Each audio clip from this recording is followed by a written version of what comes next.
TV, MDG TV, une chaîne Wint pour la cause de Christ.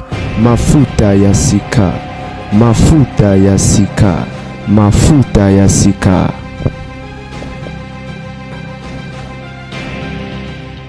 Moto andiam déjà été mafuta ya sika. Zani gabuni la grande dame avec un grand J quand la actualité. Bandeko babo lingo ubo zomo ndo na biso ser lidin seya. Tobi lidin seya on kwa tiché. Nasima bangu na nanga liboso mitambo na bango. Nzela kokima na evite na bomba mina yo yeyo. Yone mobateli malamu mipa ilisungi ezanga kate mosungi nanga elikia nanga mipa ingai na kokite yone kokapona nga sukana ngai zugade zambe bolingo otali ngai bambade nazali motu ya na miso na yo kita yo sala banguna bakufa soni sunga ngai bande otoyebi nzembo esala mama na succès particulièrement yango na kati album ou bien qu'album nyonso ezali kitoko banzembo mpe ezali bien kitoko ebele ya bien ya frère Emenkano album on est frère Emenkano cette sœur Lydie Seya azaki chantre na groupe ya frère Emenkano et puis après aya kolongwa emerja na ndenge na ye mais abalaka to pa bala pasteur Jimo mobali ya Sandra Mboui. Le bon mobile ya Sandra Mboui. Na mobile ya Lydie Seya. Baza mapasa. Moko Jean Bosco. Moko mususu nani. Jean Bosco na Jean nani. Ekimi. Tango ya na webisa bino. Alors, obozo mona. Toa batu. Nzamba kela. Kande nzoto eninganaka. Donc mututu na mokili oyo ozo vivre na sena moi akoki kobela ezoki pete o mo santo o suki nini ka yesu nde na yoka bela te ba prophète ko ba bela ba Isaïe ba bela malade ko te mema ba on pe na liwa la Bible lobi Élisée fille atteinte de la maladie o ebomae voilà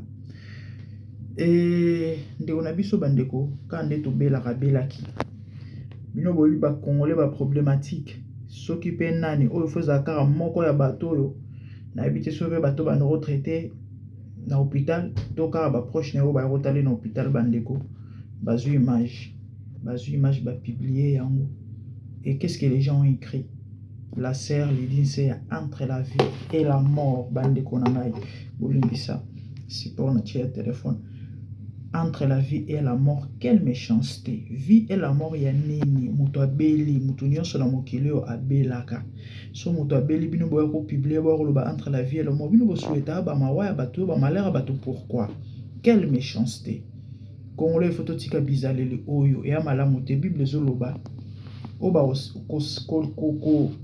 ko sala muto te oyo olingi ba sala ote pourquoi parce que auto salaka ya opeka mtezongi la biso vous savez lorsque vous souhaitez le malheur pour na bato on vous souhaitera aussi le malheur sikoyo ya bato bino vous souhaitez et raté mais o ya bino e koma pourquoi à cause de méchanceté na bino bandeko vous souhaitez ba malheur à bato teza malamu te pourquoi déjà publier image ya lolengi ya boy pourquoi publier image ya lolengi ya boy mutu nyoso abela na mokili ya ona loba na bino abandeko koyeba neza ngambo yo mutu zolu koma star yo mutu zolu ka okoma soki nani oyebana zala makasi zala na ba nerf solide parce que mambo kutana nango yango combien de fois ba boma bato maman Bilabel combien de fois ba boma Bilabel akufi na été parce que ba blo ba bongo so mutu ta muso bela attention mutu bela motema to mutu azapeta muso pe maladie maladie mo peut-être peke attention les gravité bangisa et bokoki pe kobomisa mutu bokoki pe kobomisa mutu eza malamu te to tika ba dizaleli oyo ezali bien te et du coup bino boyi ba congolais likamuso ebimi ba mo kundola mambo de gauche à droite et il y a beaucoup de choses qui se disent au sujet ou encore tout autour il y a circonstances oyo ndenga beli bali ai pa mbali na e Jalis bande bino ba congolais ba to ba rimer ba mambo belé zo bota de gauche à droite yango amona na soute pourquoi ya etala kutu abunga pona boy au fait ce qui est vrai banda sert à bala banda sera bala ayoka na asute ayoka na asute bande ko bino bebili bale to éviter le pourquoi mobali mutu apekisa koyemba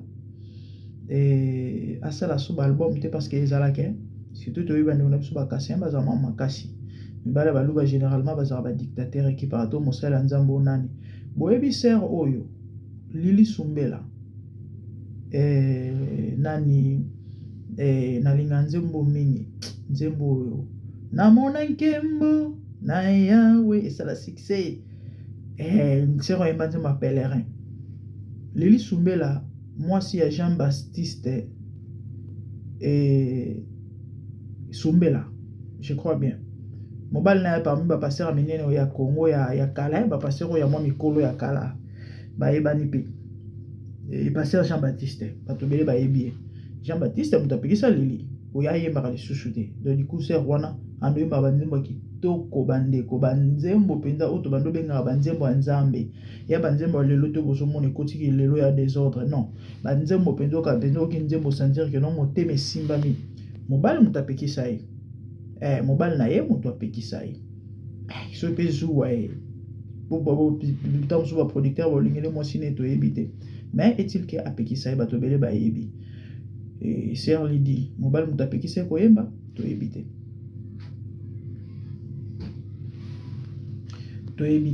mais mama mbobele zo lobama ezopesa pasi ezopesa mabiso te ka topesa conseil totika kopanza bato sango mabe maladi mutu to abela kaza nzambe te ana mai na makila na nzoto c'est normal qu'elle tombe malade tout le monde tombe malade et to sambela pona ndeko to souhaiter ba bonne guérison nzamba bikisa e asuma et surtout le kabo ezakati na ekufa te.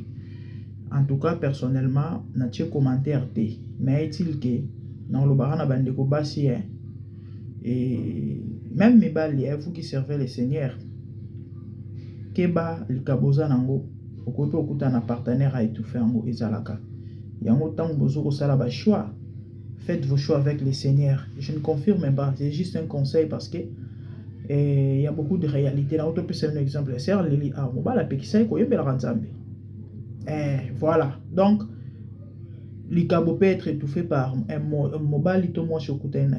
Le fait que vous soyez tous chrétiens ne veut pas dire que vous allez bonheur pour na yo to mukila mambo bele ote aza chrétien ensemble là c'est bon to lingana non c'est pas ça le fait d'être chrétien ngelo bate que non mutu wana nde mutu a melo bonheur les mambo nzambe. Donc priez toujours ou encore faites toujours vos choix avec les seigneurs et au lieu mutu bolingani eza bien mais pour conclure pour finaliser pour concrétiser makambo yoga nanu liloba suka ya nzambe nkolo na s'engager tote parce que libale za singa na kingo to ebinzembo ndeko mwa so sepelisa biso na banzembo même après kolongwana epa ya emenkano a emerja asala album na ye et banzembo ya kitoko makasi na album wana motima nange zoluwe nazoko kateko kanga nazoko kateko bomba j'aime bien ayembaka kitoko azana banzembo kitoko ozana ngo edete et du coup la personne ne chante plus depuis un temps pour aller na bala mokili makambo nasuki ka wana mibala baluba ba chikita terre. En fait, c'est ça. Que Dieu vous bénisse. Abonnez-vous massivement si vous avez mon frère, c'est comment c'est la grande dame. Tout le monde est de bonnes choses et je vous love. Au revoir. Bye. Bye. Merci. Bye.